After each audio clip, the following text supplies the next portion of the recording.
Shakespeare up here. Welcome to the Boise Unitarian Universalist Fellowship.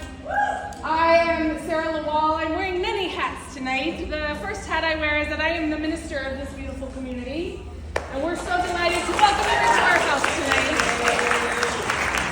We are particularly delighted because we just renovated this sanctuary newly, and so we're getting to play with this new space in a theatrical way for the first time tonight, and we're so excited.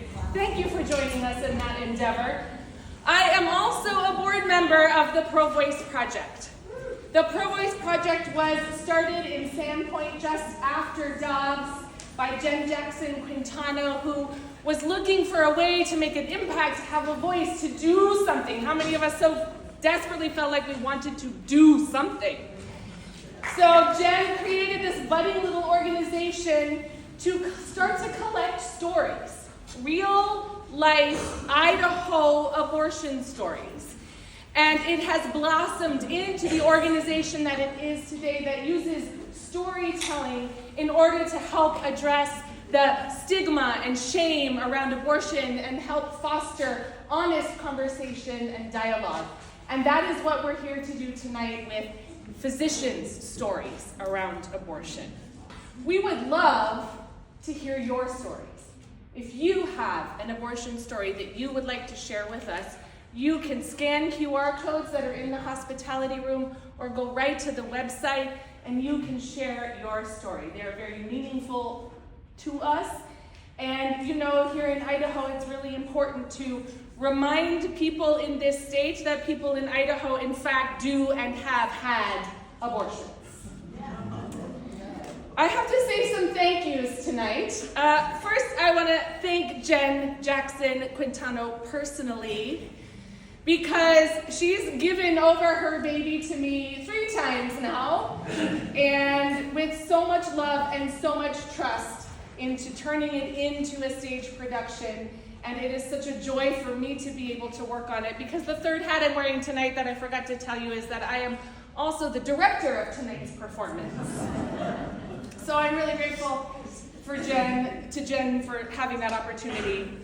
I want to thank the Idaho Coalition for Safe Healthcare, who is our bar sponsor tonight. But more than that, they are a statewide coalition of medical providers who are working to protect bodily autonomy, patients' rights, and privacy, both in their practice and at our state legislature. And they are doing an extraordinary job. And we're so grateful for those doctors who show up in those legislative offices and who testify in committee hearings, who try to convince the legislators of what actual science really means.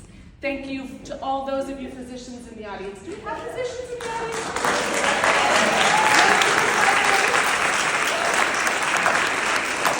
If you are a medical provider, would you raise your hand so we can acknowledge you properly? Thank you.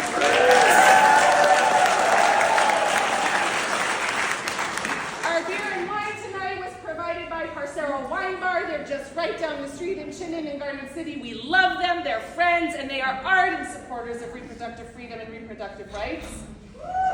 Of course, I want to thank the members of this fellowship, not only for the use of this beautiful space, but for their dedicated commitment to reproductive freedom and abortion rights and abortion access. It is foundational to our values as Unitarian Universalists. We've had a long history in this fight, and so it means a lot to us in those ways that we are here in a house of worship telling these stories tonight. This work takes all of us. It takes organizers and advocates. It takes our storytelling. It takes those who are willing to work for policy change. And it takes volunteers standing out on the street corner with petitions. Have any of you signed the petition for the reproductive freedom? We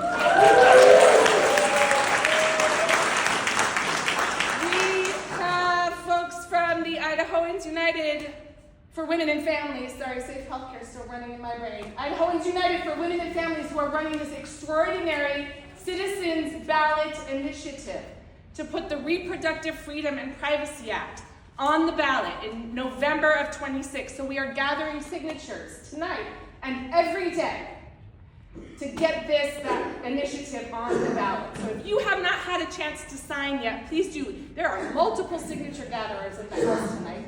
And so we invite you to do that. It's really important. We're on a tear. We're getting close.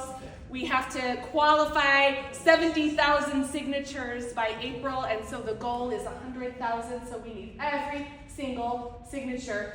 Plus, we could use a few more volunteers to gather signatures. So please feel free to sign up to do that tonight. The last acknowledgement that I have tonight are for the amazing actors and crew and talent behind tonight's production.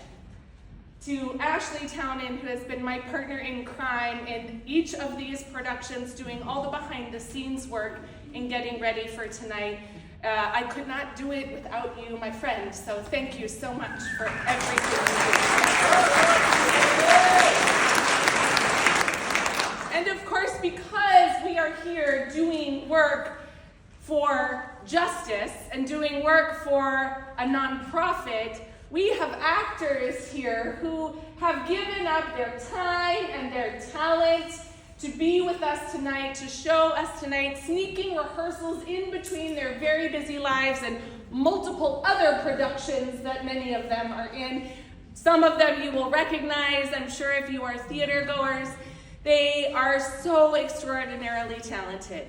And I feel so fortunate to have worked with such talent. Boise is an incredible city for talented artists and actors, and I am grateful to each of them. And just like you hear at any other theater, the only thing these actors have at the end of this performance is the right to their own image. So we ask you please not to take video or photography. We have some official photographers here doing that on behalf of the organization tonight. But we ask you to just sit back and listen and receive the stories that you are going to hear tonight. Thank you again for your support. Thank you for being here. Enjoy tonight's production of Abortion is Healthcare, Stories from Providers on Idaho's Front Lines.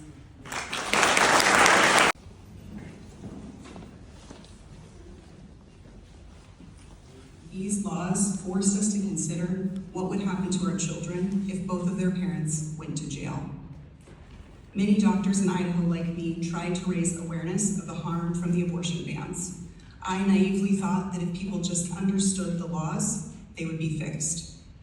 As a result of talking publicly about abortion, we began to fear for the safety of our family. Ultimately, we decided to leave. Just over a year ago, we packed our things and moved to Oregon, taking our children away from the only place that they had ever called home. To call the situation traumatic would be an understatement, and it was nothing compared to what the patients in my community experienced. A week after we gave our notice, hospital administrators decided to close the labor and delivery unit at our critical access hospital. The hospital cited the abortion laws as one factor in the decision. All three of my OBGYN partners left, each going to a state without abortion restrictions. Many of my patients at Sandpoint traveled long distances to receive care. Many struggled with finances. Some did not have reliable transportation, and many experienced food scarcity. During my last year in Idaho, I took care of 2 pregnant patients who were living in their cars, and a third who lived in a tent. When the labor and delivery unit at the hospital closed, the impact on the community was staggering, but it was most profound on already vulnerable groups. With the closure, not just pregnancy and delivery care were impacted, patients no longer have local access to gynecologic care either. I am not the only physician to leave a state because abortion bans have made it unsafe to practice medicine. 22% of the OBGYNs have left Idaho since the bans went into effect.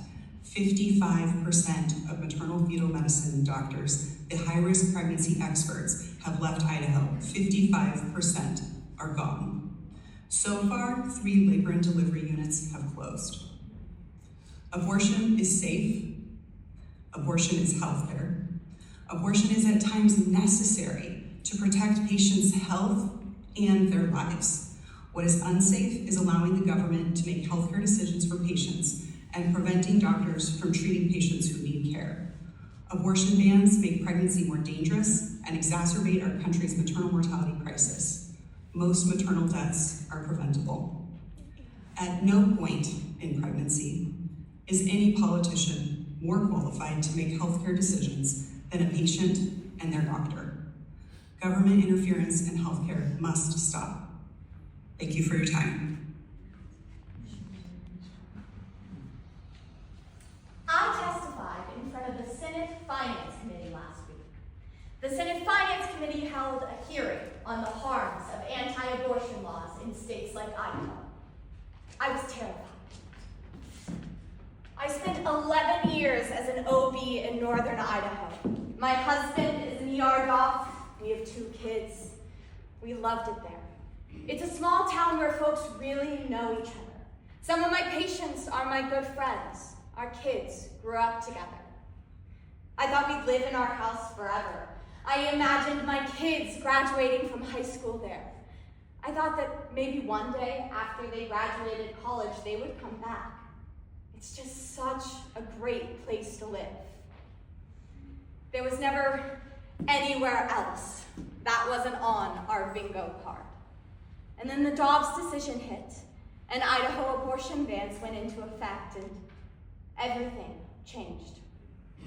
If you don't like Idaho's values, then leave. We hear this one a lot. This rhetorical dead end was directed at me recently. It was in response to an opinion piece expressing my fears about raising a daughter in a climate of legislated misogyny. Apparently, misogyny is an Idaho value, one worth liking, one worth defending. Fascinating. Early on, just after Dobbs and Idaho trigger bans went into effect, I thought that if we just told people how bad these laws were, if we just explained this, that they would get fixed. I was so naive then.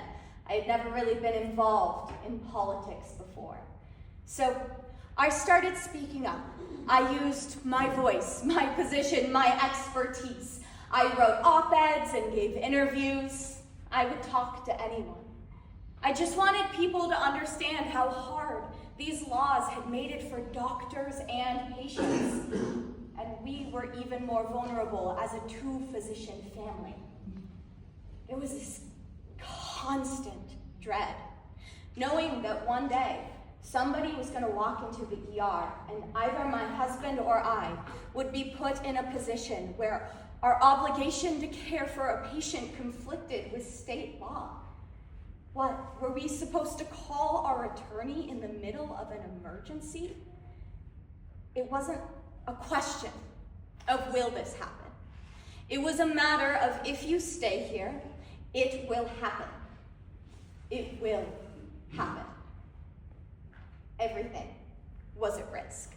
My personal liberty, my medical license, my family, my mental health. Under Idaho law, we could go to jail. We could lose our medical license. We could be sued.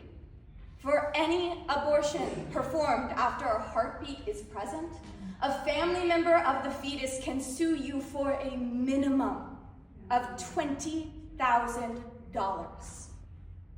You have 8 brothers and sisters? We'll line them up and sue. We could lose everything. Our state, our home, no longer felt safe. So we decided we had no choice, and we left. If you don't like Idaho's values, then leave. As if retreat were that simple. As if a lifetime built of family, friendships, business associations, support networks, and landscape love can simply be dragged and dropped elsewhere. As if a business doesn't take a decade of sweat and striving to succeed. As if community does not take time and devotion to develop. I am lucky that Amelia, Dr. Huntsberger, was my doctor. She delivered my daughter, and then because it's a small town, we became friends, and our daughters went to the same preschool together. And there she was, in front of the U.S. Senate Finance Committee, speaking these simple yet powerful words: abortion is healthcare. You see, at the moment of its utterance, my inbox was abuzz with controversy about that very expression. We have these lovely, beautiful yard signs for sale that read, abortion is healthcare. But the signs became a source of controversy, with some people suggesting that they were problematic. Some people took issue with the word abortion, saying that it's too in your face, it's off-putting, it's not socially acceptable. The fear was that using the term abortion would drive away the very people with whom we need to build bridges. Others challenged equating abortion with healthcare, suggesting that some abortions are good and some are bad. Nearly all of those chafing at the sign agree wholeheartedly with the restoration of reproductive rights, but they're concerned about what people might think of the slogan. You know, that perennial objection, what will other people think? Something I think people don't understand, and perhaps this is a failure of the medical community, is that abortions happen all the time. What most people consider a miscarriage is, in medical terms, a spontaneous abortion or an inevitable abortion. That's what gets put in your chart. And the interventions for miscarriages or spontaneous abortions are the same as other abortions. We use the same medications, mifepristone and misoprostol. We use the same surgical procedures, D&C. Abortion is not separate from the rest of medicine. It is not some fringe thing. It's healthcare. It is part of the continuum of pregnancy care. You can't slice it out without hurting everything else. Labor, delivery, fertility, miscarriage, safety. It's all connected. You did not shy away from the word abortion. Within the halls of Congress, you said it over 24 times in your testimony. You defined yourself as, among other things, an abortion provider. You stated that abortion is healthcare, declaring the procedure to be safe and saying that it preserves health and saves lives. Mine included. I had an abortion some 20 years ago now, and my abortion safeguarded my freedom to pursue a hopeful and happy future. And I can think of no greater form of compassionate healthcare than that. 56 years ago, I started my own OBGYN practice here in Idaho. It was 1969. 4 years later came Roe versus Wade, and abortion became fully legal in the United States. For many years, I was the only abortion provider in this state. After the Supreme Court decision in Roe versus Wade, the hospital convened a meeting of all 15 board-certified OBGYN specialists. As physicians, and particularly as specialists in reproductive health care, we have an obligation to care for women in all their health care needs, including abortions. I invite each of you to state your willingness to provide care for women who request an abortion. 8 of the 15 physicians present stated that they were willing to see and care for women in these circumstances. I was the last to speak. I've been studying this issue in depth for the last 6 months. Many of you know I'm a religious man. My faith is very important to me and my family. My study has included prayer and the Bible and other religious documents. While I believe women are the only ones who should decide what is the best plan for their pregnancies and their future, I will not be including abortion in my practice. I worry that society will never fully understand or accept physicians who perform abortions. I'm also the father to 3 children, ages 5 to 9, and I fear that they're not old enough to understand the complexity of this care and why a woman might decide to consider abortion as their best option. I am grateful that so many of you are willing. I believe we shall be able to serve our patients well. I was wrong.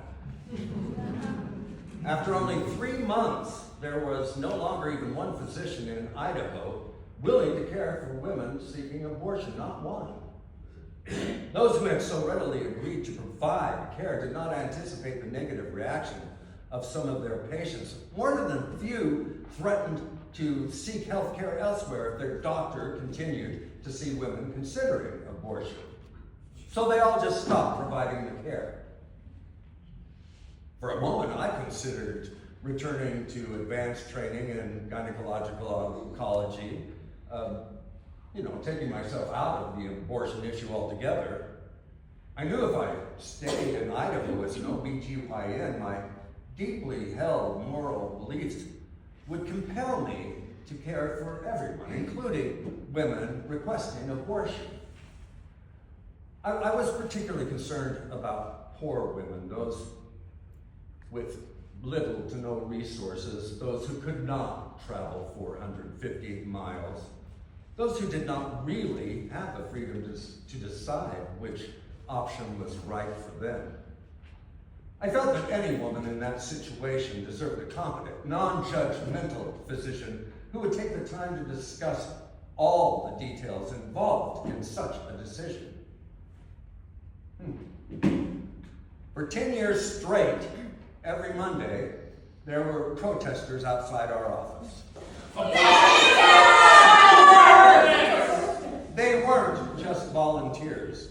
Another physician, a real zealot, was paying them.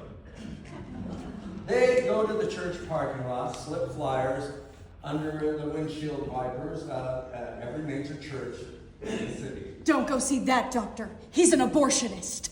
Oh, it had an impact, no question. Some patients left my practice because they couldn't accept my views. I had empty slots in my schedule every day, but I accepted it. I kept offering abortion care until the day I retired. 3 years after Roe, 2 other doctors in Boise also began offering abortion care. I thought we'd turned a corner, that we keep moving forward. I never imagined that it'd come back to this, that it would still be such a big fight, such a painful issue all these years later. It was a privilege for me to provide prenatal care and to deliver babies, as well as gynecological care and surgery.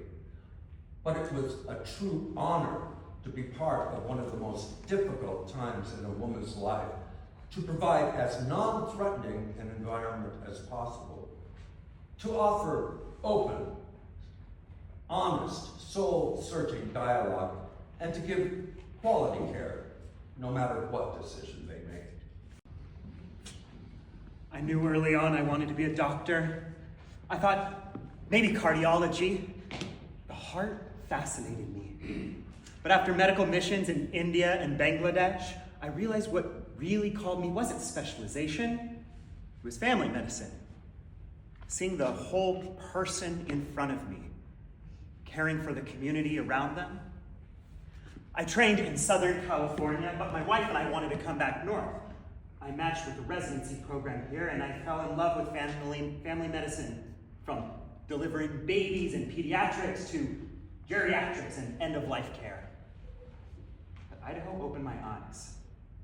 In Portland, in LA, abortion was simply healthcare, a right. Here, I saw how rare it was. How many doctors stayed away? How many afraid of being blackballed, afraid of losing patients, afraid of being known as the doctor who does abortions? That didn't sit well with me. I believe people should have a right to an abortion if they want one. And if I was in an area where there was a high need, then it was my responsibility to provide it. I got training in abortion care. I sought out procedures, learned from Planned Parenthood doctors, made it part of my work. Because people deserve this care. Because no one should be denied compassion. But here we are in a moment where there is a total lack of compassion and care. And my wife experienced it firsthand. We always wanted a family, but we decided to wait until I finished medical school and residency. The schedule is brutal. We thought we were being responsible. We just took for granted, like so many people do, that we could start a family whenever we wanted. But by the time you finish training, you're older. And that can make it harder to get pregnant. For us, it didn't happen. So we tried IVF. We were so hopeful, so ready. Then, miscarriage. It wasn't our first. This is often how it goes with IVF, but still, the roller coaster of emotions is intense. And then to finally see that positive test after months and months of waiting and trying, and then to lose it. As a doctor, I understand the medical side, but as a husband, it is still heartbreaking.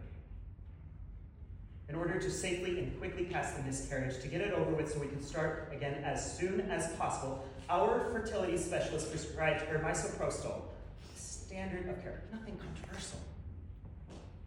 Next thing I know, I get a text from her.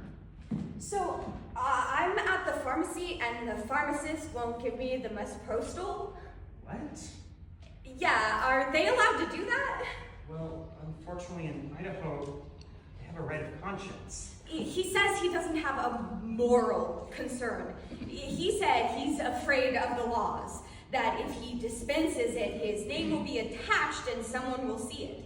He's not comfortable with that. I tried to explain to him that the laws don't work like that, but he's pretty adamant.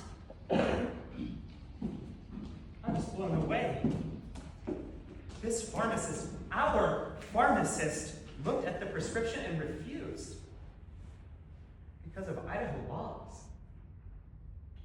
Because of Idaho laws, my wife was denied the medication she needed in the middle of one of the hardest moments of our lives. We were lucky and she was able to find another pharmacy willing to give it to her. But we know not everyone gets that lucky, and after an experience like ours, some would be afraid to go anywhere else. I was so mad I just blasted it out on Twitter, and then it kind of became a major media frenzy. But the thing is, this isn't just our story. Abortions have always been stigmatized, even before Dobbs, especially here in Idaho. Dobbs just made it worse. I remember this one patient. This was before Dobbs.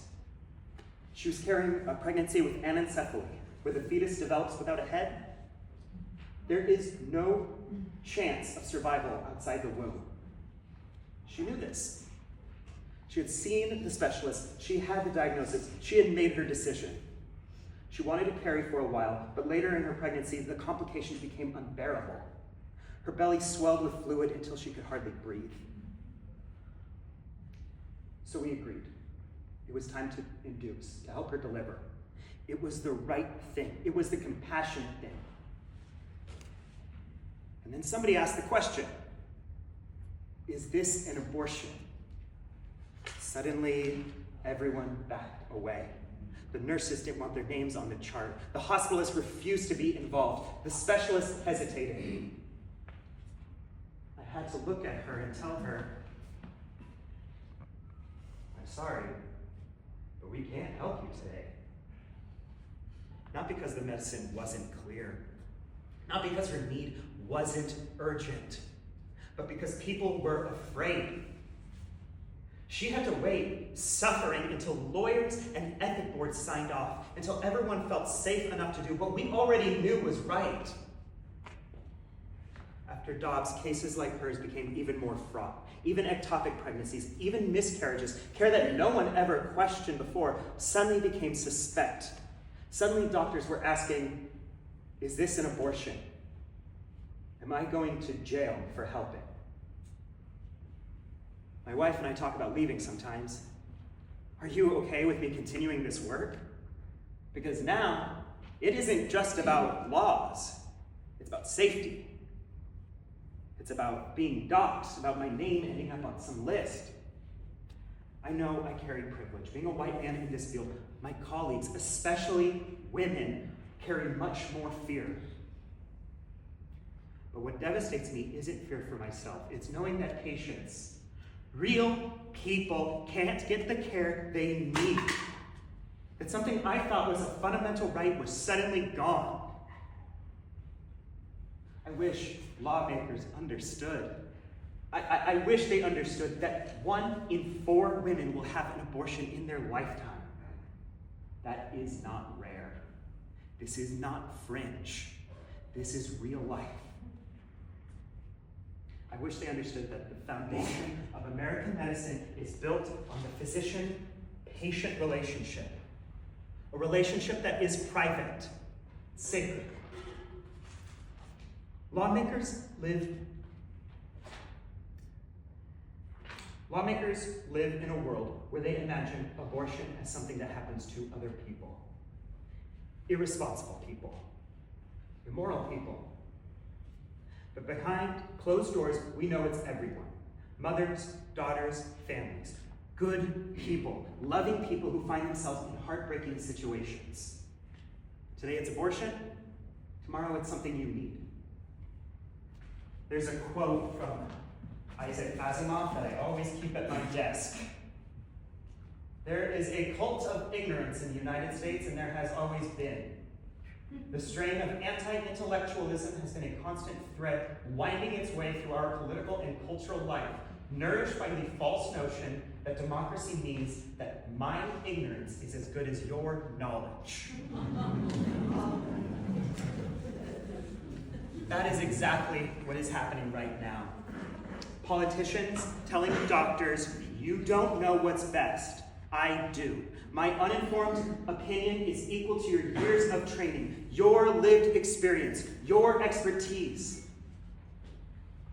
Leave medical care alone. You don't know what you're talking about. You're not the expert. And when we live in a society that refuses to respect expertise, the harm is immense. This isn't abstract. This isn't politics. This is my wife. This is my patient. This is my community. This is healthcare. Abortion is healthcare. It's just that simple.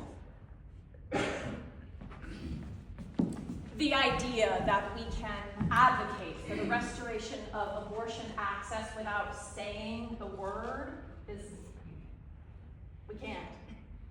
Our inability to say the word abortion is what helps silo it from all other forms of healthcare, making it susceptible to loss. I know we would rather dance around the term with comfortable euphemisms like pro-choice and reproductive health care, but that is how we lost the right in the first place. The things we are not talking about, we are not fighting for. I use the word abortion, not as a provocation, but as an evocation, forcing us to feel and to respond, thus hauling it out of the silent and shame-filled shadows where it has resided for generations. Abortion must be liberated from that dark space if we are to return it to the arsenal of reproductive health where it belongs. It belongs in our clinics, not in our moralizing.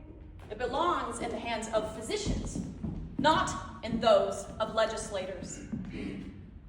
When I graduated from my practice and moved to Idaho to work as a maternal fetal medicine physician, I would have never imagined that 4 years later I would be facing the threat of felony charges for providing standard medical care for those experiencing complex pregnancies.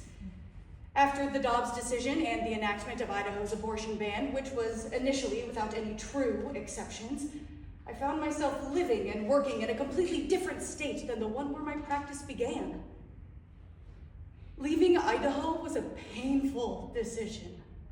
I had amazing colleagues and coworkers, a growing network of healthcare professionals to care for those experiencing complex pregnancies. In those many privileged moments of caring for my patients, I saw them through both the joyous and sometimes devastating moments.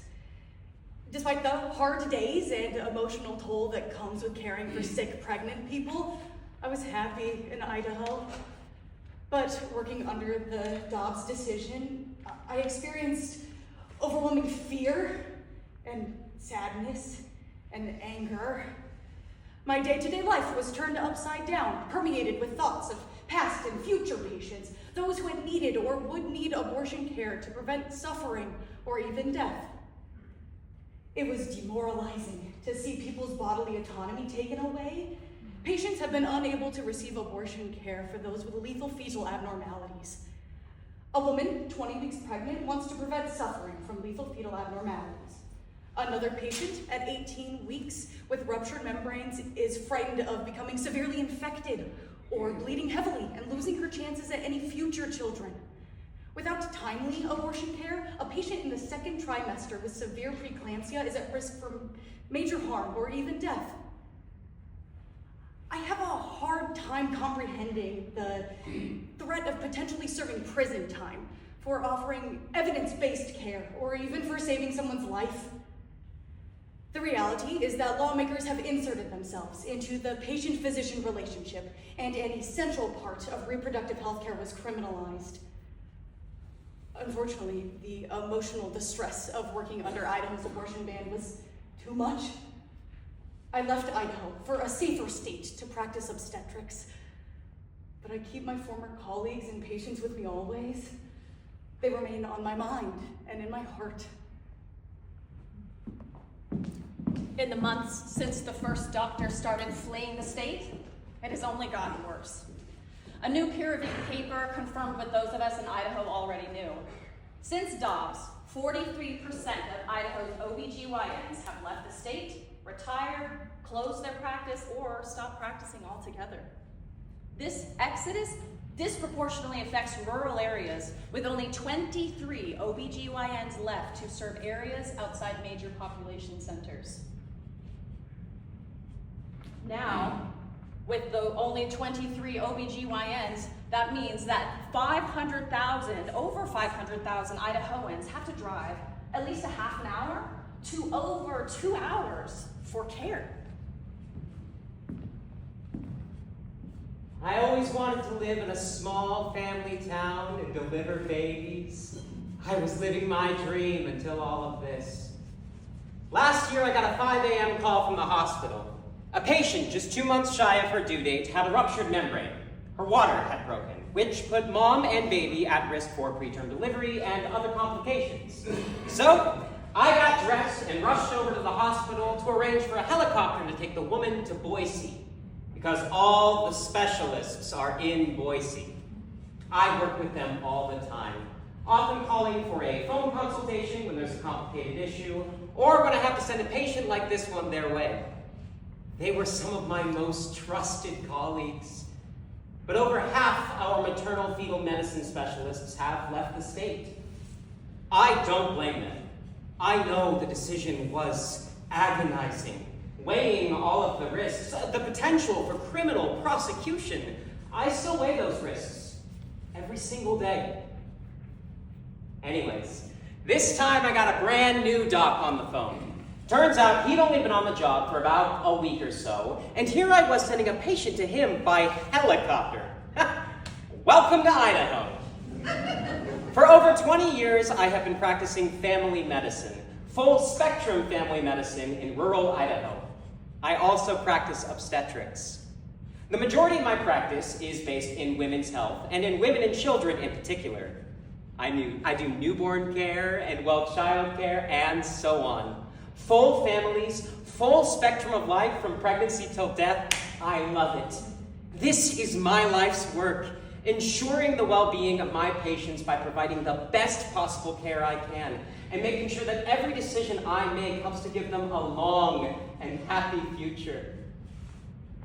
But these abortion bans take that decision, take care out of our hands, and it is killing people. Instead of taking steps to protect access to life-saving medical care, politicians, Republican extremists, are working behind the scenes to roll back the rights of millions of Americans and doctors even further. My residency program offered opt-in training in abortion care. They and other programs around the country were called Ready Sites. I chose this because I knew that I wanted to practice obstetrics, and I knew that I could receive training in full-spectrum reproductive health care, including abortion care. Because abortion is integral to practicing safe obstetrical care, and that was really important to me. It is interesting, however, to remember that while these Ready programs became quite well known for training the residents, the stigma and secrecy and shame persisted. When I first started as a contract doc for Planned Parenthood, as one of their abortion providers, well before Dobbs, colleagues who I knew supported the right to abortion care told me not to tell anyone I was working there, that it was too controversial, I even kept it from my own partners at first, because the secrecy and shame was so ingrained. Patients didn't talk about it either. Abortion has been stigmatized in this country. I feel that's partly how we got to this place, because of the secrecy and stigma and shame. Abortion care has been treated as something that isn't part of the normal continuum of reproductive health care, even though it is. That's why I've been so vocal, so out front, agreeing to be the plaintiff in Planned Parenthood's lawsuit, standing up for this care. I just couldn't stay quiet about it any longer. I think about leaving Idaho a lot. It would be easier in so many ways. My practice would be less fraught. I wouldn't walk into the exam room carrying this insane level of fear, worrying about the complexity that every visit might bring. I also worry about my physical safety constantly. The anti-abortion movement has a long history of violence, and that reality really weighs on me. And yet, I can't help but feel that if I leave, things will get even more dangerous for the people who need care here. I know the standard of care. I know the options we must offer our patients, and I know where they can go when they need help, and that knowledge matters. So those of us who can stay have to stay. We have to keep fighting for this care. It's hard, I know. I'm raising 2 daughters here in Idaho, but this is their home, where they were born. I'm not ready to give up on the idea that Idaho can be a safe place for them to grow up, to enter their teenage years, to enter their reproductive years. I hold on to that hope. I take it month by month, day by day, doing what I can while the future unfolds. Providers in Idaho carry the stories of every patient they've ever treated, but they are especially haunted by those that they are unable to help. It is these stories of hemorrhage, of sepsis, of lives on the line despite the presence of treatment options to which those in power have turned a deaf ear. Our legislators dismiss these harrowing stories as fear-mongering and claim that our laws are causing no harm. Our legislators literally roll their eyes and call our doctors liars.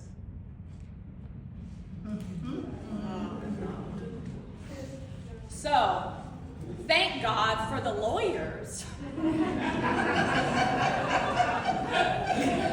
Those legal warriors who smuggle those stories into spaces where listening is compulsory, courtrooms.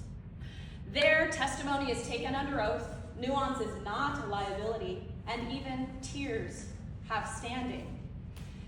In the courtrooms, our physicians finally have a chance to speak, to be understood, to force the state to reckon with harm rather than dismiss it as hype.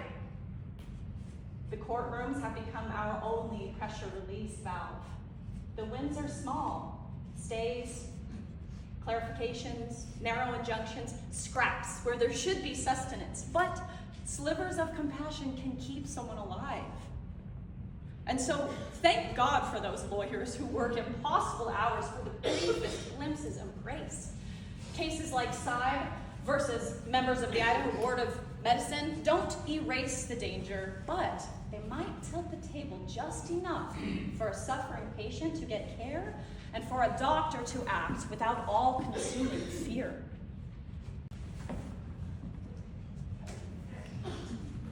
I'm the plaintiff in one of those cases. The lawyers are amazing. They're so smart, but I had no idea that being part of a lawsuit would be so hard. The emails, the disclosure, the hours of depositions with the most wildly hypothetical questions, and we hadn't even gotten to court yet. But I had to do something. I was so angry at first, so frustrated and confined by the bans and the laws that took effect after Dobbs. I have provided my fair share of abortions in my 25 years as a maternal fetal medicine specialist in Idaho. And being the specialist for all the high-risk pregnancies means I've probably performed more abortions than most other docs. I've also helped save a lot of babies. I've helped bring babies into the world that otherwise might not have been successful pregnancies. But having my practice boiled down to, you're an abortionist by the defense team, it's just wrong. It's oversimplified. I am tending to the lives of my patients, both of them, mother and fetus. I have tended to so many lives. Providing abortion is tending to life. You know, this reality has been spoken often enough. Abortion is healthcare. God, I wish we could get them to understand that, right? The legislators. There are countless reasons why making abortion available and accessible improves the life and health of our society. In my years of practice, I have seen again and again that when women are empowered to make their own decisions about their own health, it strengthens not only their lives, but the well-being of their entire families. Caring for families has always been at the core of my life's work. I see my role as walking with patients through some of life's most difficult moments. You know, not just medically, but emotionally. And whether I'm helping someone manage their diabetes or supporting a mother through preterm labor, my commitment is the same: to ensure the best possible outcome, to protect health, and to treat the whole person. At the end of the day, the health of my patients is my highest priority. But my God, these bans, these laws, they're just cruel. I see what happens to the patients. We are doing them a disservice. Now, when someone comes in with a troubled pregnancy, early bleeding, ruptured membranes, the whole pregnancy is in a very tenuous position, as well as maternal health. And it's crazy that we have to wait until a patient's life is at risk before offering abortion care. It's crazy that we have started asking, is this acute enough for me to treat here? How close to death are they? Do I need to send them out of state? How sick does someone have to be? How do I help this person? We in medicine like clear definitions, data-driven definitions. This thing means this, that means that. Sure, we are used to gray areas, but this feels like the gray area is huge and fuzzy. We could wait till our patient's at death's door, but by then it might be too late. Or we can choose to act before death is imminent, and we might risk a felony conviction.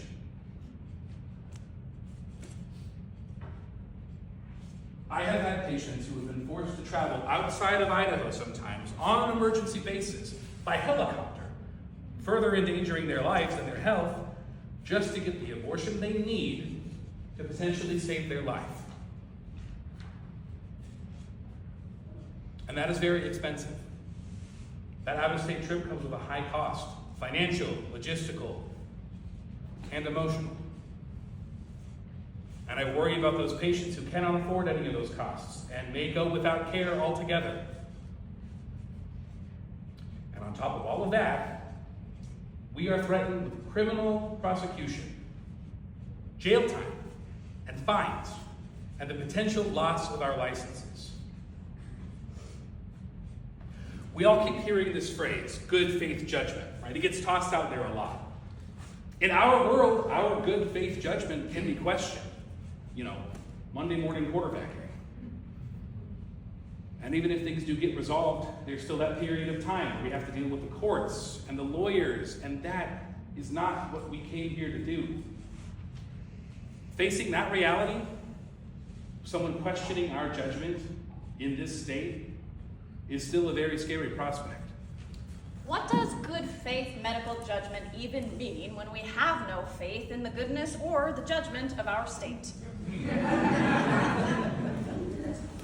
Idaho wrote those words into law and then congratulated itself for clarifying them in the Atkins versus Idaho case, where a trial judge said that a doctor may act if in their good faith medical judgment a patient faces a non-negligible risk of dying sooner, even if death isn't imminent.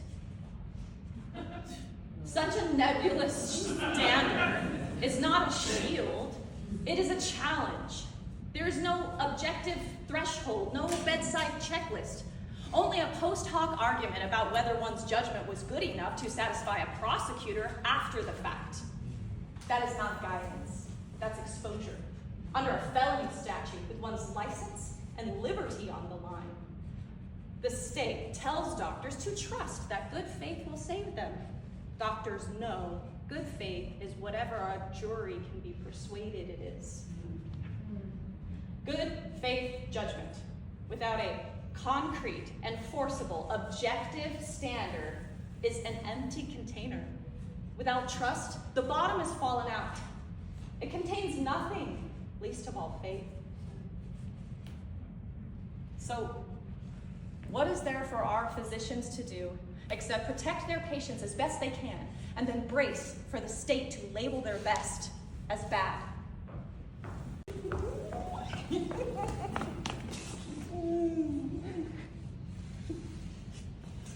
Well, I wanted to be a doctor since the fourth grade. It was my North Star.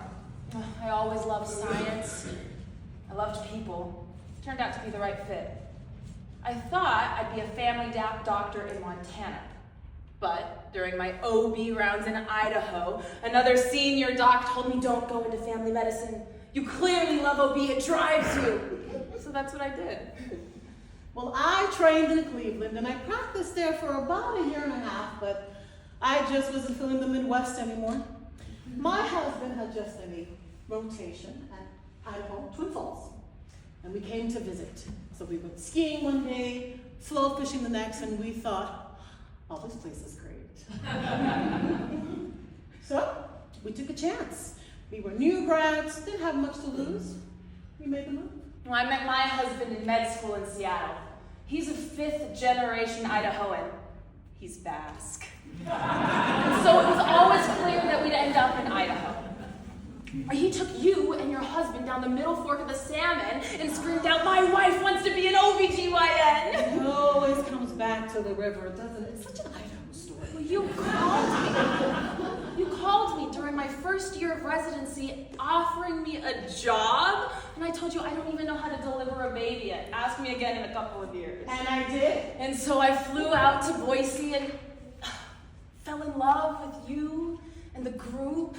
I went back to my residency and said, I love this group, this gal. She has the coolest earrings. And I want to be just like her. You know, this work, this profession, it's a calling. And I always said I couldn't believe that we get paid to do this, to be present during some of the most meaningful, vulnerable moments of people's lives. Now that's an honor. It's hard, but it's never boring. And it's never meaningless. And it never felt like just a job.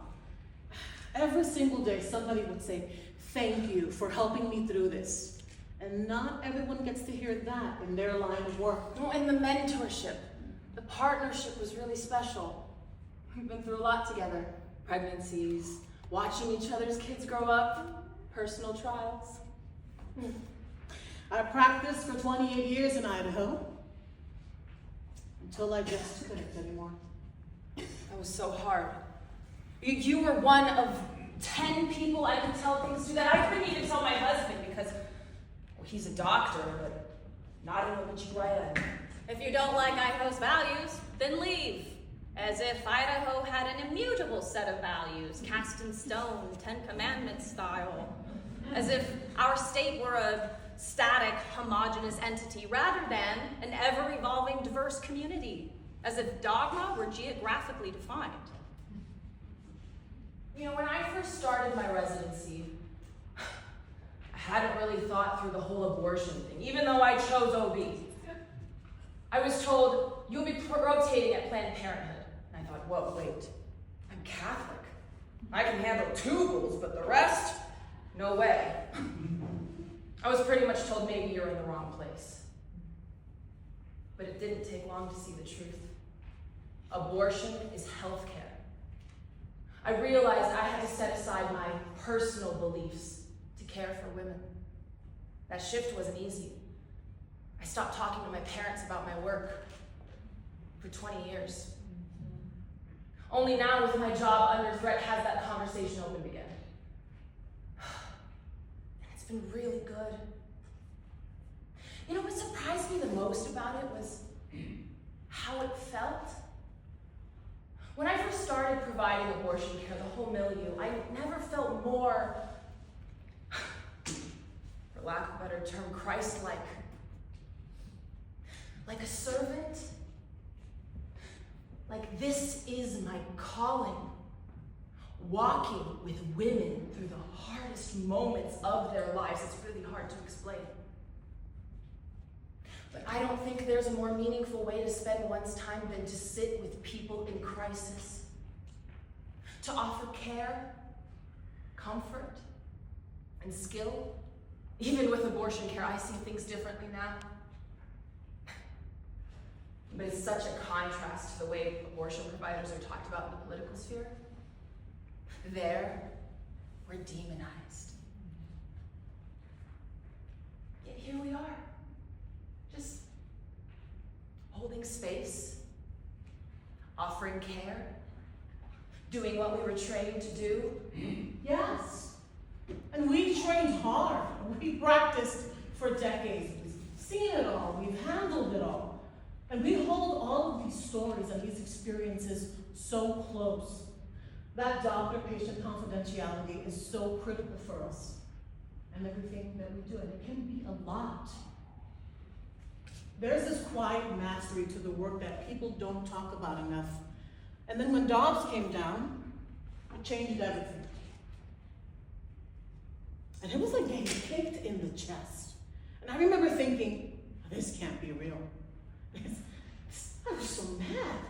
I was so angry, and I don't like being angry. I'm conflict avoidant. But I knew I had to find a way through. I can't be mad all the time. This isn't the end. There has to be a way through. There are good medical reasons why we need abortions to keep women safe. Women are autonomous beings. They have the right to make their own decisions. There has to be a way through. It was betrayal. By the courts, by the country, by the people in power who should know better. And we met with those legislators, and I thought we laid out a pretty good plan. All we want is a medical exception so that we don't feel like we're going to go to jail for trying to save someone's life or health. Easy, obvious. We had our speeches, and we were ready. 10 minutes into that meeting. Stop right there. You're never gonna get it. Period. I'm in charge of what comes to the floor, and you're never gonna get it. We can't even get a medical exception for health. These people are horrid. Yeah, I cannot stay. This is just wrong. It's sexist. This feels like abuse to me. I just can't see a way through this. If you don't like Idaho's values, then leave. As if our nation weren't founded upon the interplay of conflicting views. As if thinking in lockstep were a sign of greatness rather than stagnation. Idaho, love it or leave it. The dwindling number of doctors eat at me. I am now the oldest doctor in my practice. Who are we going to talk to? That's part of the sadness of it. I can't imagine leaving. Even though it gets harder every day. We do have a plan B. It's just that our roots run so deep here. My kids went to the same daycare my husband went to. They have some of the same teachers he had in elementary school. They're looking forward to going to the same high school. It's just so depressing. Now, I had the freedom that my kids were in college, so that wasn't a complicating factor. It was just me and my husband. But when I left, it was like this weight had lifted. I was jealous. I hear the term moral distress used more and more to describe what it's like to be an OB in Idaho. Feels good to have a name for it. Name it to tame it. When I feel myself getting distressed, I have to take care of myself. Run more, sleep more, share more. We're all grieving in different ways. Fighting, that's important. Standing up for what's right, that matters. Having our daughters see that human rights don't come easy, that really matters. Now, legislators don't understand what it is to be a physician. Pregnancy is really complicated. And most of the time when it's good, it's really good. But when it's bad, it's really bad. And I don't think people understand how hard and complicated pregnancy can be. Remember that one legislator who said, if the woman has to die to save the baby, so be it. That is crazy. Listening to yourself. I don't know where to begin when women are that devalued. No, and this isn't just about abortion. It's about whether our health matters at all. I heard this story about this couple from salmon. I didn't know what a desert salmon was for obstetrics. There's this couple in Salmon, Idaho. River guides. They want to build their life there, raise their kids on the river. So she gets pregnant, except something's not right. The local doctors, good people, tell her, we don't know exactly what's happening. We think you're having a miscarriage. You should go to Boise for a consult. So she gets in the car and drives all the way there. Now this could have been me who sees her and confirms what she already suspects. And so I would give her options. She can wait it out, take medication, or have a DSC. She decides she wants to talk it over with her husband. She gets back in the car, heads home. But by the time she's halfway there, she starts to hemorrhage. Badly. She pulls over to the side of the road bleeding. Someone calls an ambulance. They bring her back to Boise and she has the DNC anyway. But later she gets pregnant again. And this time, things are fine. Except every prenatal appointment means another 5-hour drive to Boise. At 32 weeks pregnant, she goes into early labor. Lifelike back to Boise. That's what it's like having babies in the wilderness? No. That's not just about abortion. That's about women's health not penciling out. The state does not respect our health care. That's not okay. Being an OB is already stressful. And this is just one more thing. I practiced in the same town for 28 years, and I delivered generations of beautiful babies. People came to me with their joys, their fear, their pain. And walking away from that broke my heart. Now, we love our patients, every single one of them, whether they were giving birth, getting a pap smear, or having an abortion. They were people we cared for, not numbers, not issues, not votes. We never made decisions for anyone. We supported people in making their own. That is what healthcare is supposed to be like. That is what dignity looks like. There's a culture of silence in Idaho and a culture of punishment. That combination can be chilling. We spoke out. We tried everything. We sent letters, we talked to legislatures, we begged. But it was like screaming into the void. And there was always fear. Would we be retaliated against? Would our hospital contract be at risk? Would we lose our ability to practice? I left the version of myself in Idaho. The one who believed that showing up and doing good work was enough. I don't believe that anymore. Now I believe that silence helps no one. That sometimes leaving is the most honest act you can do. Now we don't stop caring.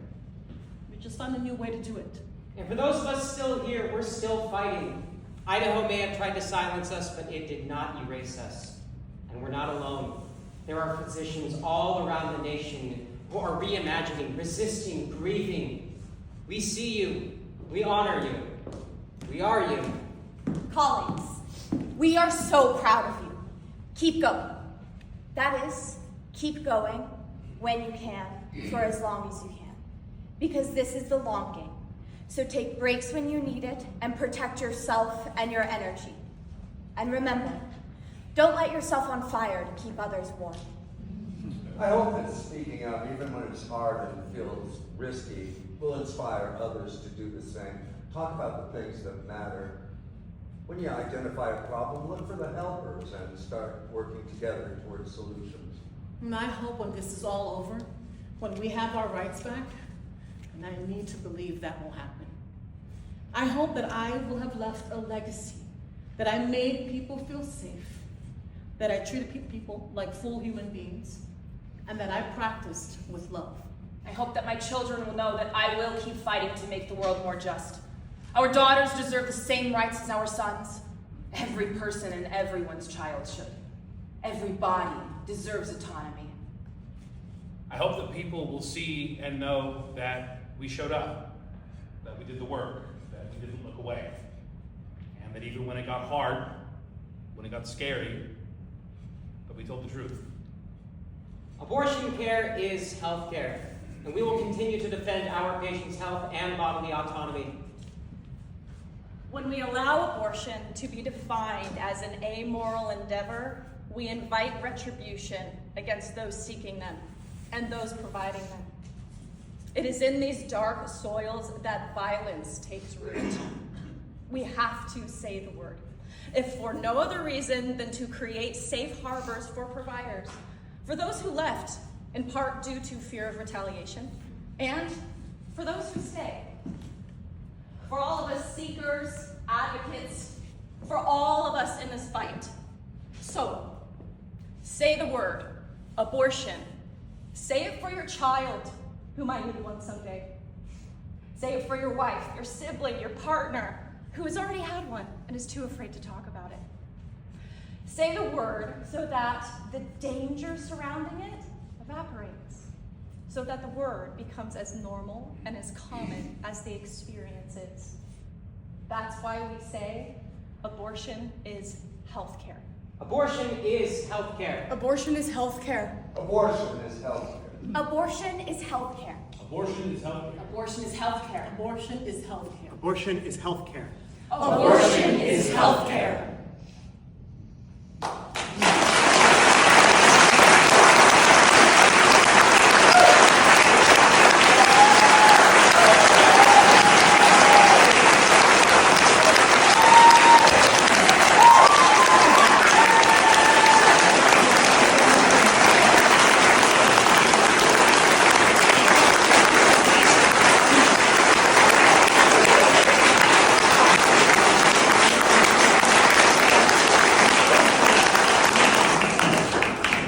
Friends, don't go away because we have planned a conversation for you with Jen Jackson Quintano of the TheProVoice Project and two of our Idaho physicians. So we're going to just take a couple minutes to get set up for that. Thank you so much for joining us, and a big shout out to Sara Lawall for crafting.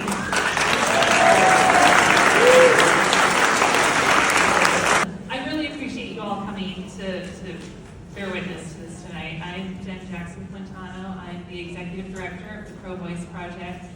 And stories matter. You witnessed that tonight. Stories matter. They land in ways that just facts and figures and arguing our beliefs don't always land.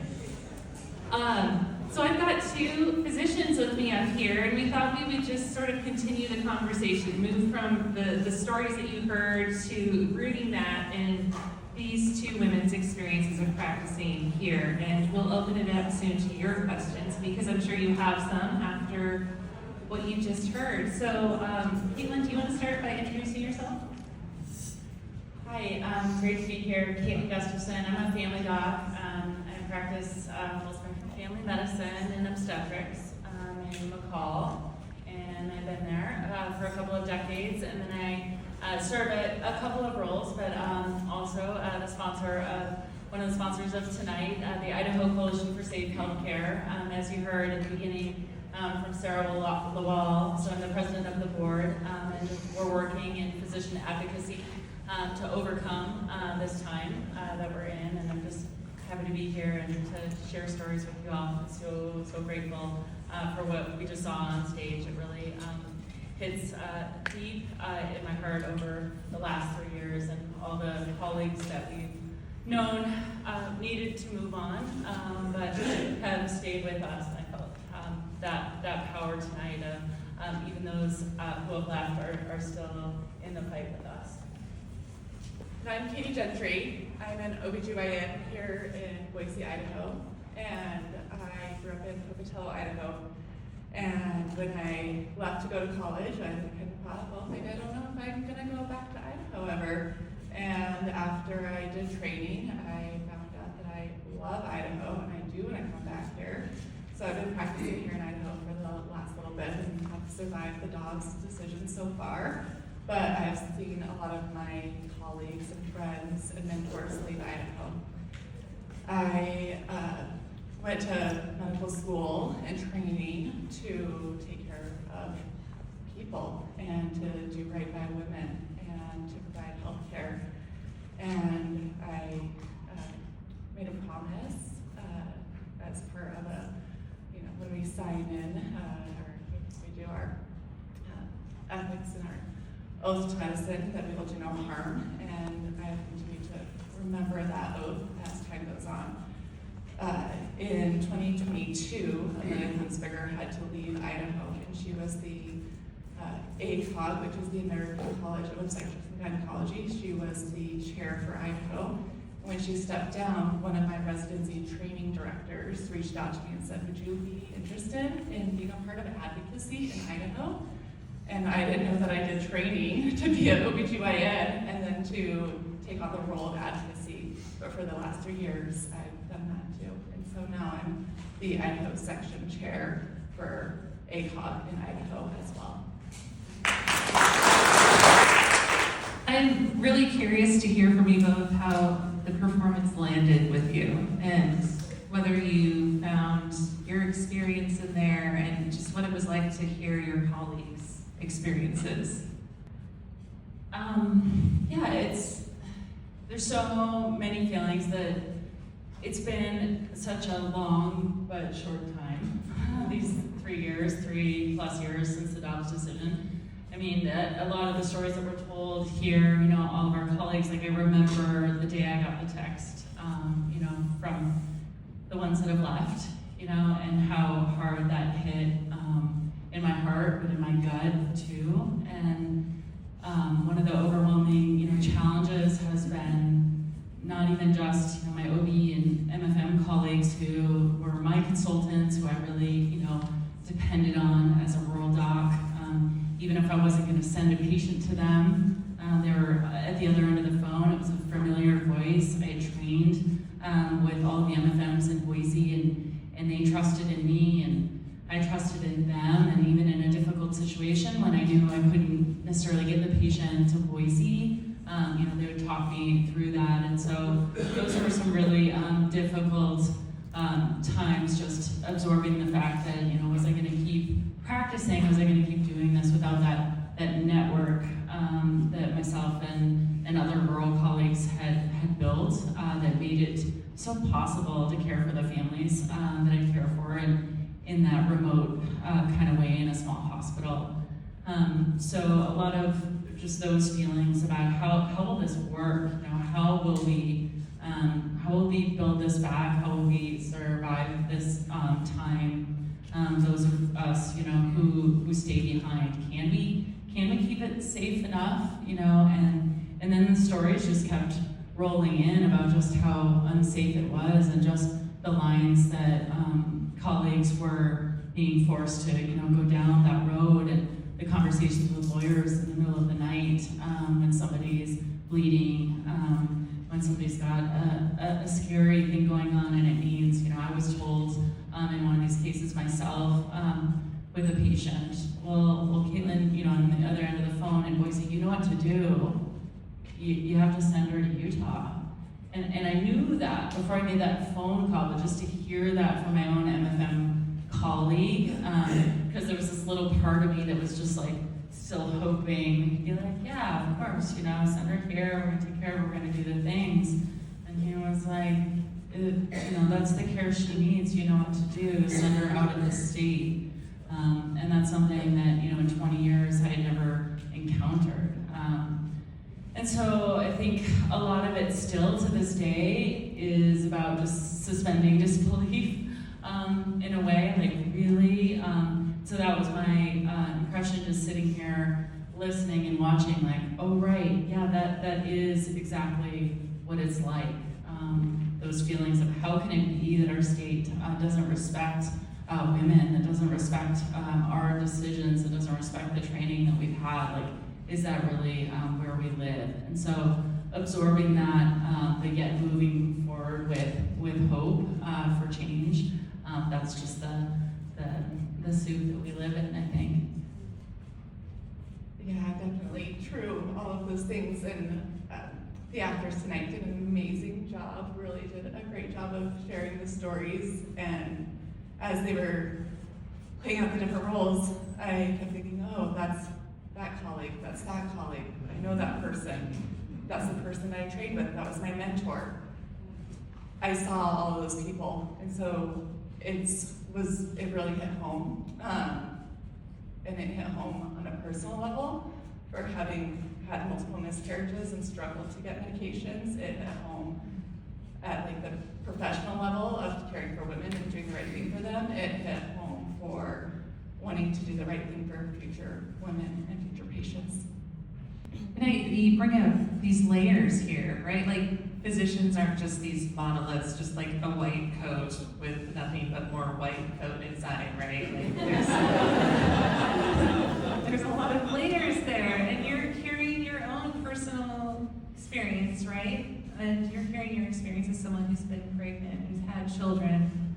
You carry your patient's experience. That's, I was struck with that listening to the stories tonight, like the stories of the patients are held within the physicians. And then you're carrying this fear, and you're carrying this moral distress. Like, how do you function with all of these layers? I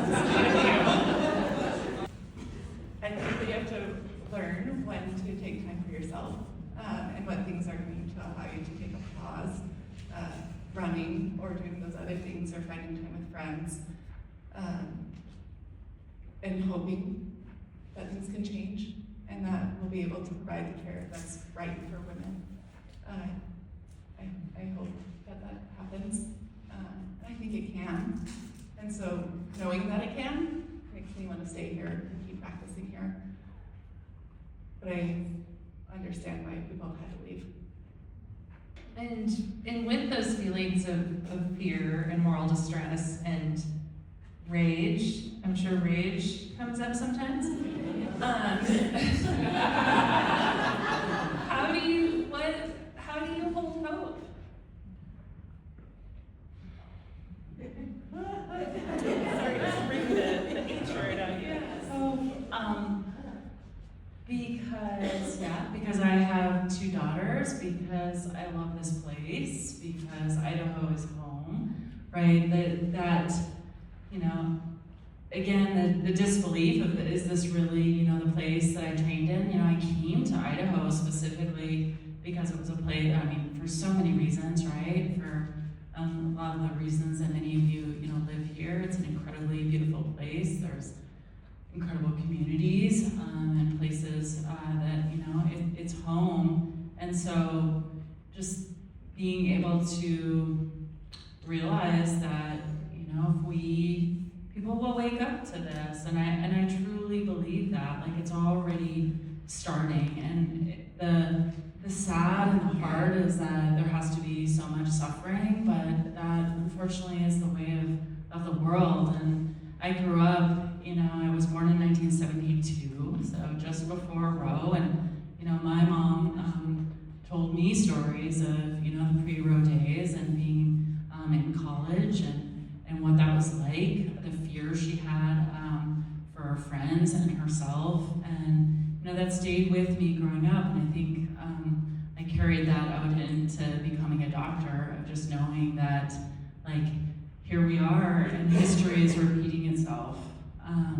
And luckily now we have other means. We have abortion pills that are so safe, so incredibly safe, and we're so lucky that modern medicine has brought us that. And I feel very lucky to be practicing medicine in a time when those options are there. And so here's the indignant part of me. How dare they, right? We came so far, and so how dare they, meddle in the progress that we made in so many ways, not just, in regards to abortion. And so the stubborn part of me says, we will show that over time, and we will keep talking about it. We will keep saying, abortion is healthcare, and everything else they take away is healthcare until we have those basic human rights. With that, maybe we can open it up to any audience questions. Sara and Ashley have microphones that they can pass around. If you have any questions for our physicians up here? This is more of a comment. Jeannie Peterson, I was a nurse. Jeannie, talk in the microphone, please. Last 32 in the newborn intensive care unit. And you talked about the layering. One thing forgets me is the rights of the neonate. Years and years ago, we had received a baby in the NICU that was found in the trash can at BSU. And she was a 25, 27-weeker at the most. And of course on a ventilator and everything. Well, she turned out to be anencephalic. Everything in the word came out with picketing St. Luke's with keep the baby alive, she's a gift from God, you know. And the legislators say that the fetus has the right. Well, she has no rights. All of a sudden, she's a pawn of the judicial system, and we did have to go to court to allow that baby to go to heaven and take her on the ventilator. Did have a snowball's chance in hell, but, you know, they still came out, and that layering, it even affects the neonate. This is just kind of more of a comment too, and a question. So I studied history in college, and one of my classmates wrote her thesis on stories of women inducing abortions on their own prior to Roe. And so she interviewed a lot of women who told stories about themselves and about women they knew that had, jumped off roofs, thrown themselves down staircases, thrown themselves in front of cars, dropped heavy things onto themselves, like sewing machines or big heavy chests of drawers, and all of these methods that women were using to induce, to induce an abortion, and that post-Roe, this other world was now in play where women could seek health care and safe and legal care. And so I'm wondering now, in this world where providers are having to make really hard decisions about what to do and when to do it, if you are hearing more about or know more about women taking extreme methods to take care of themselves if they can't access a clinic or they don't have money or whatever. If there's more of that now going on again too, because I know that, like you were just saying, that pills that women can take that help induce maybe women can do that, maybe they can't. So I was just wondering about that. Well, as I said, yeah, abortion pills have changed, thankfully, right, have changed the landscape. So, where pre-Roe, there were abortion wards full of women with septic abortions, right, who had been exposed to infection. I mean, it was one of the precipitants for Roe in the first place was just this skyrocketing maternal mortality related to infections with abortions that were performed in terrible conditions, and the desperation that women will go to. I think you're pointing out, just human nature, women's bodies, autonomy, bodily autonomy, right? It's inherent to the human condition that women will know when they need to make these decisions, and they will make them. We have, abortion pills, but the more you layer on, even before Dobbs, you might be familiar with, trap laws. Even in Idaho, right,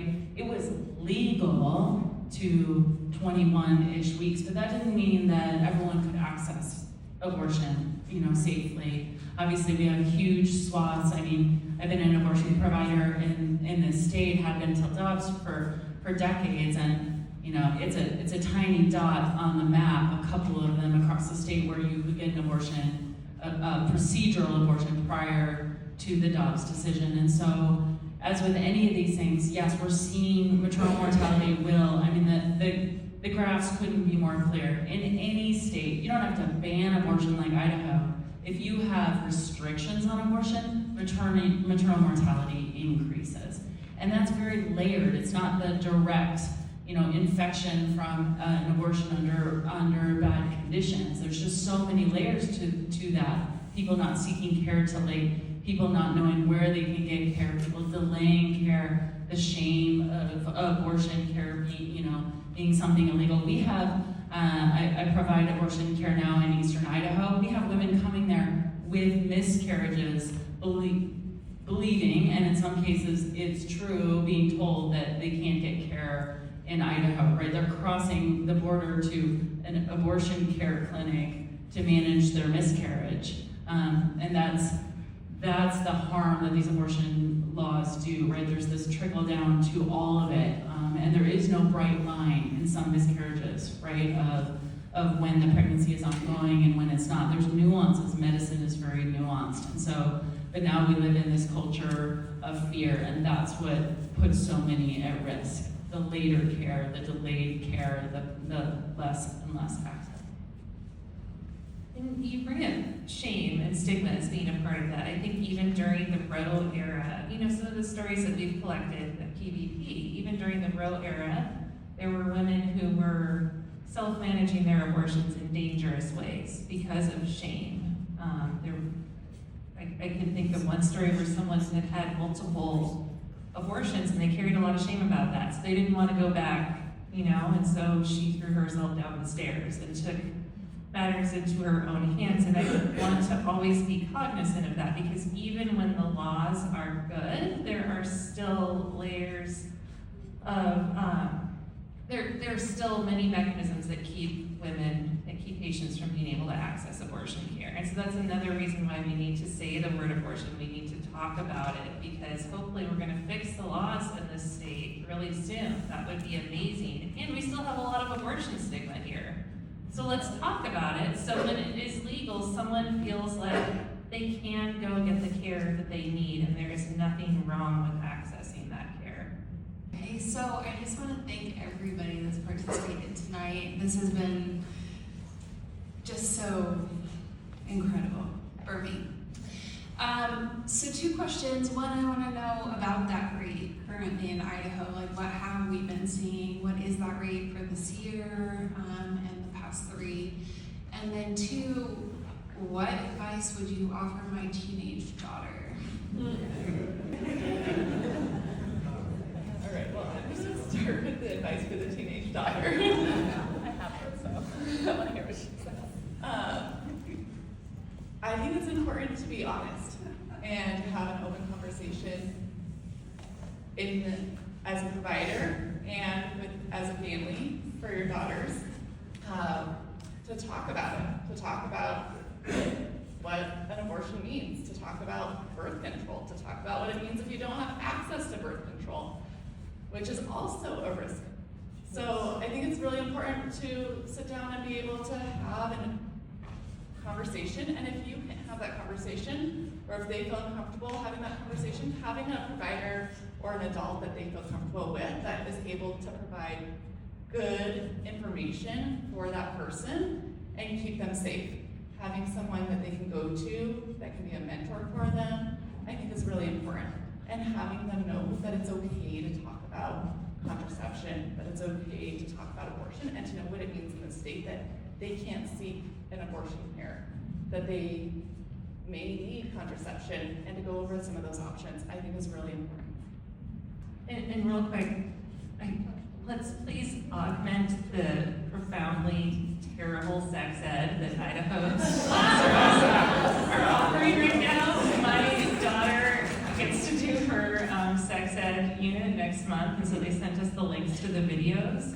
Oh my God, like, so bad. So what we did is we sat down with our daughter and watched the videos at home so we could fill in all of the information that they left out. Because if you just watch those videos, you're going to leave more confused than you entered the room. And then there's also the Baby Olivia video, which has to be shown now, which is a nightmare video created by an anti-abortion group that must be shown in Idaho classes. classrooms right now that purports that life begins at conception and just lays that out as basic scientific fact and goes from there. The baby does jumping jacks in the moon in the video. You should really watch it, it's fascinating. All of which is to say we need to be having these conversations with our kids at home because they're going to get a lot of misinformation elsewhere. And now you can answer the first. Sure.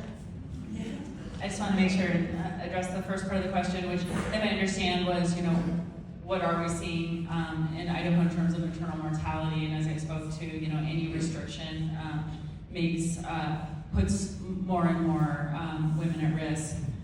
So the hard part of that is that we're a small population state, so we don't have data specifically about Idaho yet to share. We have a maternal mortality review committee back in action. Many of you may have followed the fact that Idaho sunsetted the original. Dr. Huntsberger actually was part of the getting the state of Idaho a maternal mortality review committee, which then reviews every single maternal death for any given year retrospectively from the standpoint of informing what needs to happen, circumstances. It's a very detailed process, and I sat on that committee. I had the honor of sitting on that committee with Dr. Huntsberger until the legislature got rid of us. But the fight was on, and it was brought back, and so that will be a powerful tool. We, the Idaho Coalition for Safe Healthcare, is part of the journey to make sure that MMRC is valuable, that the data, the methods, the process that comes out of it is what Idaho needs to see so that we get that data. So that's number one important thing, that we have this functional MMRC, and our group and others are watching closely to make sure that happens, because we all deserve that. And then secondly, we can extrapolate from other states. Texas, unfortunately, led the nation with a total abortion ban with SB 8 in the fall of 2021 because of the way they were pretty darn sneaky about how they were able to do that. And of course, Idaho followed suit with a similar type ban that allows the civil suits, right? It was referred to in the program, right, that family members can sue, and any number of family members can sue. Well, when Texas put that into place, that's how they've become the state where the actual complication rates in pregnancy have been able to be followed, and we can see in Texas those curves going up. And they studied maternal mortality has increased, threefold. We're seeing the rates of severe hemorrhage and infection, particularly around certain complications that tend to get studied. One of the most common pregnancy complications in the second trimester is when the water breaks early, right? So, and you'll see that a lot in the news talking about that because it's relatively common in the scope of what is encountered by OB providers and where the abortion bans have come into play and really complicated that care and put patients at risk. And so in Texas, they've done really robust studies that have just shown just how dangerous that is. And thankfully, there's some moves to create more exceptions, but that's a whole process fraught with difficulty as well. Thank you all for being here. By the way, we really appreciate your work. I just want to say that. I am curious that for anybody who is wanting to get pregnant in the future in Idaho, what questions would you recommend that they're asking their OB at their first appointment? Well, this is a great question, and it's one that I also ask myself. I became pregnant in the last 3 years, which is so great. I now have a little baby boy, but I also ask myself, what do I need to be able to keep myself safe here in the state of Idaho? And so I think that some of that is going over what kind of monitoring we can do for pregnancies, what kind of evaluation we can do. And so my counseling as an OBGYN has changed for women and for providers and for patients who come in to see me to talk about what kind of screening there is to look at pregnancies, since 1% to 2% of pregnancies have either a chromosomal or anatomic abnormality. So talking about that anencephaly or part of the head or brain is missing. Other major abnormalities can happen too, or major chromosomal abnormalities can happen. So having the screening test that can diagnose that early on can then help to improve the maternal outcome and help them seek care outside the state earlier on. So my counseling for patients has changed significantly so that I can provide them the appropriate care that they need to make the tough decisions that they may need to make in their pregnancy, if that happened. I also have talked with patients who are really nervous about being pregnant in Idaho, about possibly getting insurance for like St. Luke's flight insurance, so that way if something was to happen, they could leave the state of Idaho without having a massive financial burden on them. And that's something that I think is unfortunately reasonable to consider in the state of Idaho at this time. And then I get into my normal counseling of things to avoid in pregnancy, the things that we get to look forward to, and the joys that are going to hopefully come at the very end, because most pregnancies are normal and healthy. But when you don't have a normal healthy pregnancy, they need to know that they can talk to their OBGYN and that I will put them in the right place so that they can get the care that they need. It's nuts that you have to talk about flight insurance. I mean, it's normal, healthy pregnancies, thankfully are the norm, but we do not have a normal, healthy legislature.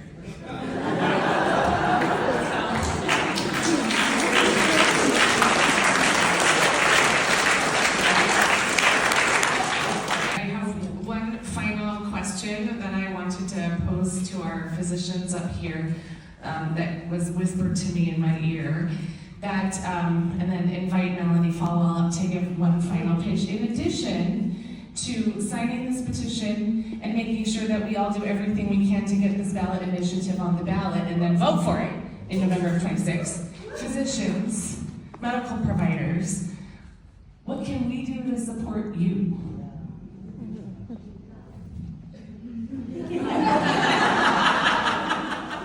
Also, join the Idaho Coalition for Safe Healthcare. It is a provider-led organization, but we need the community with us, and we're there. We need all of you behind us to feel that we can lead the way out of this with truth, with science, with stories. All of it. And so as a provider organization, we really need that. And then I would say just, if you've got a great doctor, thank them, whether they're an OBGYN or any kind of physician, because the pressure is on all of healthcare right now. It's coming, right?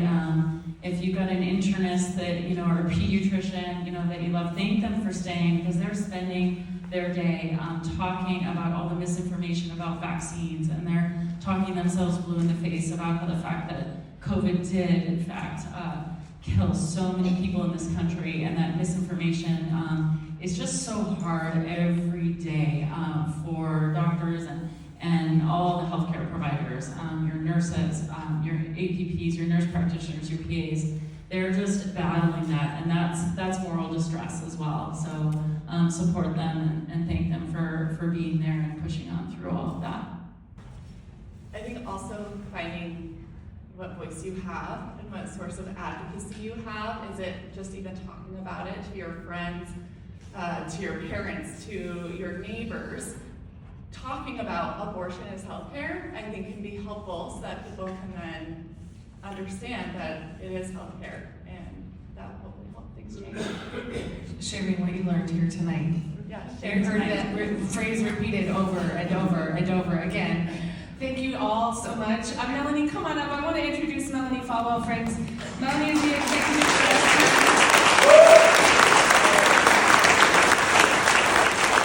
Melanie is the executive director of Idahoans United for Women and Families, who is leading this charge on this ballot initiative. And so she's here to just give you one more cheerlead for how important this initiative is.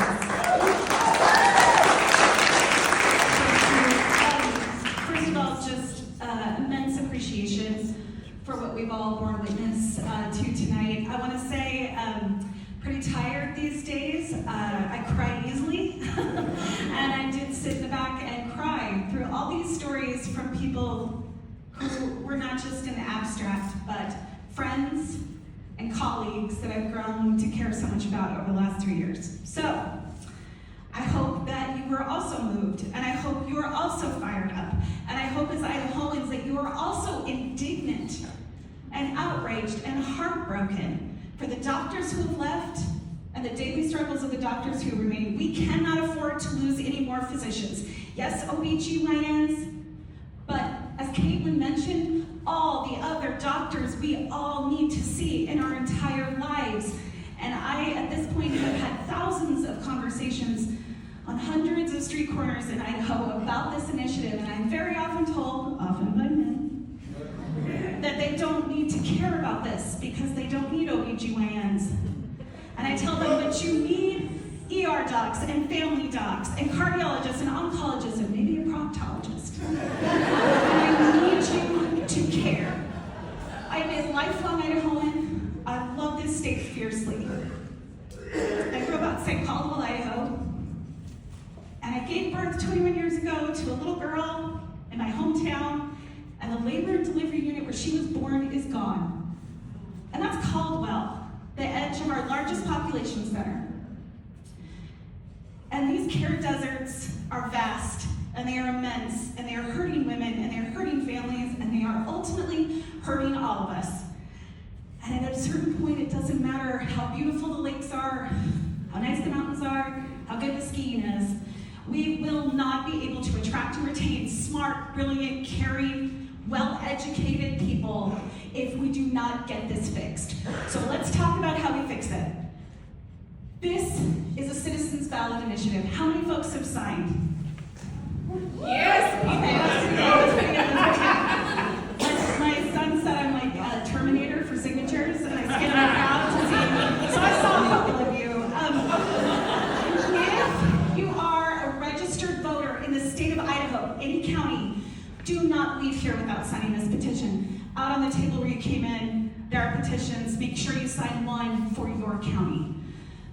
Here in Idaho, though we are beset on all sides by a legislature who has heard these stories, who has heard from these physicians, who has heard from women who have suffered, they have not acted. They have not acted for 3 sessions. We will continue to lean on them to act because they have the power to act. But like all politicians, all they care about are electoral consequences and the influence of their cronies. Influencing them in many ways is out of our reach. But here in Idaho, we have the constitutionally protected right to the Citizens Ballot Initiative. And that is one way we are still better than Texas. So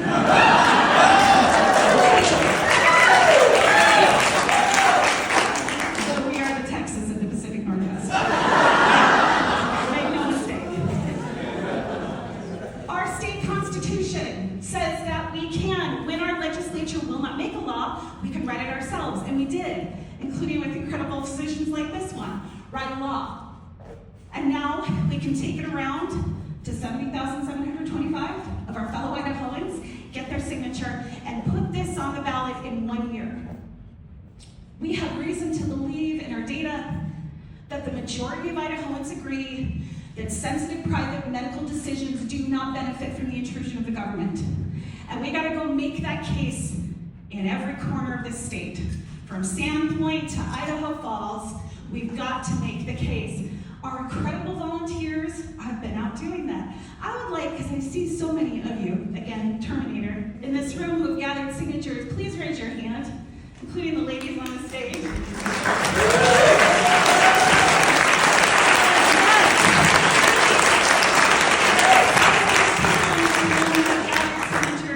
These are just regular people. Some of them are physicians. Some of them are reverends. And they are out gathering signatures. They are some of the busiest women you will ever meet. But by God, they're getting it done. Not because they're fearless or magical. We're all doing it a little bit scared sometimes. We have people who ask us, how are you doing it? The answer, a little bit scared. But the antidote to fear, which is richly deserved after decades of stigma, living in a place that is so hostile to this progress, the fear is justified, and I get it. to fear is knowledge. And with that knowledge, you can take action. So I'm inviting you, if you've been moved by what you've heard, I want you to consider just 10 friends that you know who have not added their name to the petition. I want you to visit backttoidaho.com, it's backttoidaho.com, and sign up to volunteer, and we will invite you every Tuesday night. We do a Zoom training. It's really fun, it's really easy. You can do it from the comfort of your home. It takes about 40 minutes. And we will give you all the knowledge, know-how, and encouragement to join these incredible people and start getting signatures, because I'm telling you what, there is no one coming to save us. There is not going to be a decision at the federal level that is going to save us. The Supreme Court will not be different in most of our lifetimes, which is a harrowing thought. But by God, this issue has been returned to the states, and the state needs to answer the call. We can do it. We can get back to a standard of personal liberty we had for 50 years, of medical privacy we had for 50 years, get back to an Idaho, or maybe our physicians will come back, where our adult children will come back, our adult grandchildren. We can get back to an Idaho with the bare minimum of dignity, compassion, and women's health care. Thank you so much.